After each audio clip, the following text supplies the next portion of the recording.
You might have seen a giant spaceship-like structure when flying over the lush flats of California, United States. This is the corporate headquarters of Apple Inc., known as Apple Park. Let's take a look inside these $5 billion headquarters. Located at 1 Apple Park Way in Cupertino, California, the Apple Park looks nothing like a normal building. The stunning architecture sprawls across 176 acres of land and could easily be one of the most breathtaking campuses in the world. Looking like a giant tech ring, surrounded by nature at its finest, this building has been a long time in the making. The project was first announced by Steve Jobs way back in 2006. Despite looking incredibly futuristic, the structure took 8 long years of planning, proposals, and permit applications. About our new home. We'll start moving in Apple Park later this year. However, by 2014, construction was well underway, and the vast workforce employed by Apple had even started to move in by April 2017. It also ended up superseding the original company headquarters at 1 Infinite Loop, which had opened in 1993. The scale of the main structure and circular ground scraper was designed by Norman Foster and ended up earning the building a media nickname of the Spaceship. The 1 central 4-story circular building is built on approximately 2.8 million square feet of land and can house more than 12,000 employees.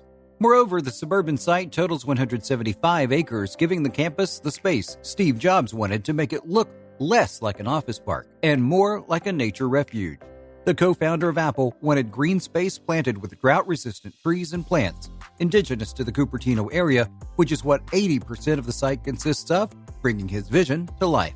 Moreover, adding to the beautiful design is an artificial pond at the center courtyard of the main building.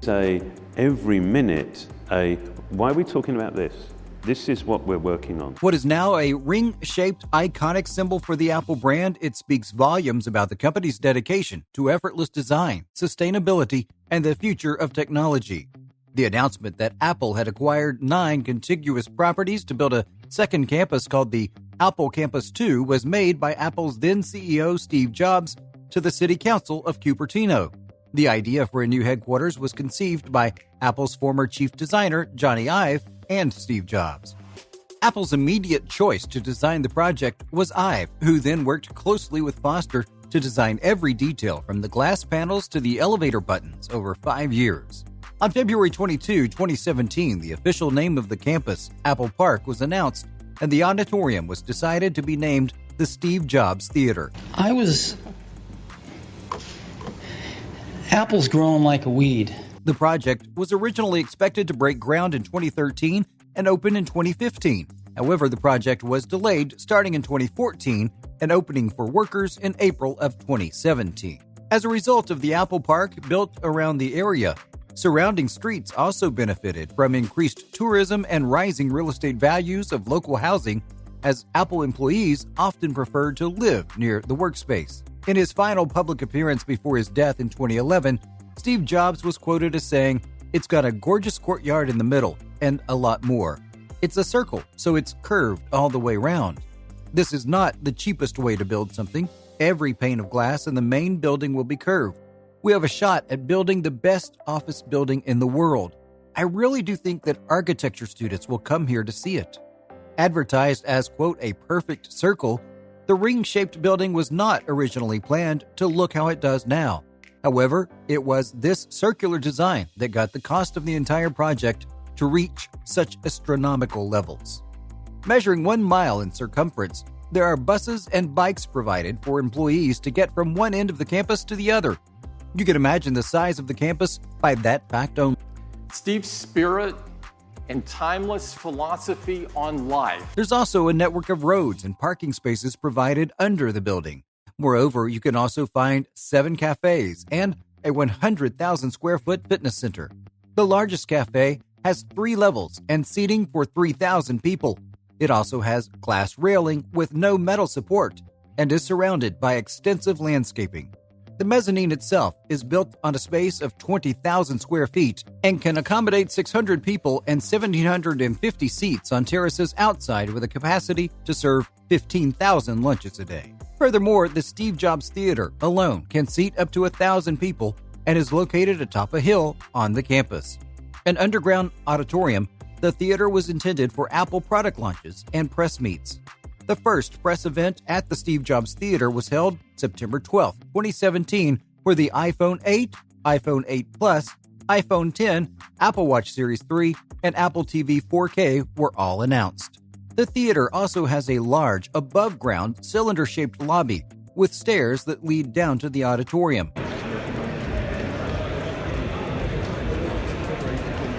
This lobby's walls are made of cylindrical-shaped glass with no support column and an unhindered 30-degree view of the surrounding campus. The theater also featured a 42-foot-tall glass elevator that can rotate 171 degrees from the bottom to upper lobby level. Made from chemically tempered glass, this elevator is considered to be the tallest freestanding glass elevator in the world. And that's not all. There are also two large buildings for research and development facilities that feature two large 300,000 square feet buildings located on the southern edge of the campus. These buildings are occupied by more than 2,000 people, with the top floor of each building housing industrial design and human interface teams that were formerly headed by IVE. The campus also includes a care clinic for employees to provide accessible health care and promote healthy behaviors in the company's workplace. The main objective of bringing healthcare into the community was to enhance the element of inclusiveness and bring actual changes to the traditional healthcare options you can find in most firms. You can also check out the Apple Park Visitor Center, which is a 2-story structure with 4 main areas: an Apple Store, a large cafe, an exhibition space currently showcasing a 3D model of Apple Park, and a roof terrace that overlooks the campus. This Apple Store features Apple-branded merchandise, including t-shirts, hats, postcards, and tote bags. This visitor center opened to the public in 2017 and is the only thing that the Apple Park tourists are allowed to visit. Since companies have been looking to relocate to urban areas that have better transit, bike and pedestrian access, suburban office parks have recently seen a decline. That is, until the new design of the Apple Park campus came into being and proved to be the ultimate example of suburban office parks. Furthermore, when Apple purchased the land for the campus, it came with an old barn that was built in 1916 using redwood planks.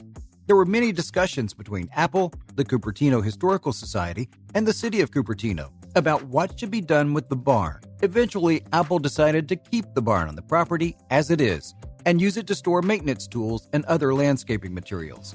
They first disassembled the barn when the construction was underway for the campus and reassembled it in a different location from where it was before once construction had been completed. The barn has quite a different look than the Apple Park itself, but I guess functionality came before design for this one. The inner courtyard located in between the circular building is 30 acres big and filled with fruit trees and an artificial pond. Moreover, it also includes a cafe for employees to grab a bite. There's also a rectangular field with several arches that, if looked at from a distance, looks like a rainbow. Criticism followed the headquarters when in 2018 it emerged that 2 workers had been injured and needed hospital attention after they had walked into the building's clear glass walls and doors. Straight out of a movie, right? The company was also put under scrutiny for the perceived extravagance these new headquarters came with. And that's not all. The Apple Park's perfectionist approach towards its design and construction did not sit well with the public either. The special wood used as a construction material was reported to be mulled over a 30-page guideline, whereas the design of door handles was reported to be the subject of a debate that went on for a year and a half. It also involved several revisions before the final approval by Apple management was given. Apple polishes up its core management team. Tim Cook naming a new COO, a job once held by Tim Cook. The company also ended up at odds with the Santa Clara County Fire Department over its desire for custom signage. It required several rounds of negotiations since there were fears that it might compromise safety if there was an emergency. Moreover, writer Emily Chang criticized Apple Park's failure to have a daycare facility for children of its employees in her book, Brotopia. She said it was a failure on their part since they claimed to serve the needs of every individual. And that's a wrap on Inside the $5 billion Apple headquarters. What do you think about the relevant question to the video? Let us know in the comments below, and make sure to give this video a thumbs up and subscribe to the channel for more videos like this one. See ya in the next one.